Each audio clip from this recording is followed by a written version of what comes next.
Abortion. As governor, you said it was settled law. It is unsettled now nationally. Your opponents have attacked you.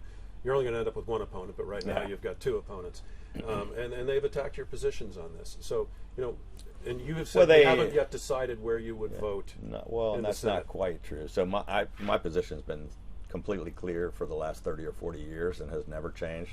My personal feelings about abortion are one thing, but I've said I've never would take away the right of someone else to make that decision for themselves.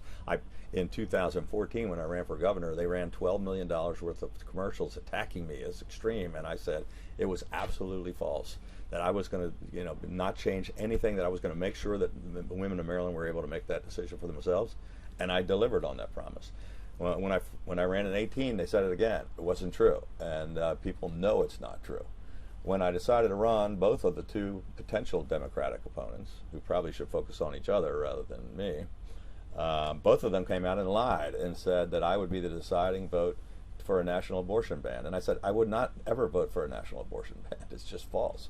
So it's typical politics as usual. We're going to be talking about these issues. We're going to be debating these things.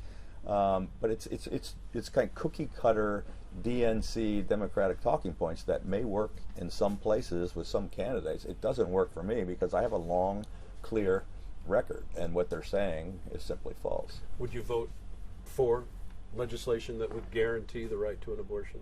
I think that's an issue we'll have to address. I'm not, speculating about potential legislation that may be introduced and trying to take a position on it. But I'm sure over the next 7 or 8 months we'll have the opportunity to talk more about that. Surely you've thought about it. I'm not going to speculate on any issue, on any piece of legislation that's never been written that we don't know is ever going to come up and what the vote's going to be. So that's where you're being attacked, right? No, the first day I was attacked for saying, lying about my record and lying about my position on an abortion ban. The goalpost keeps moving. But look, we can argue about that all day long. That's an important issue that we're going to address. There are a lot more of other important issues too that they're going to have to address.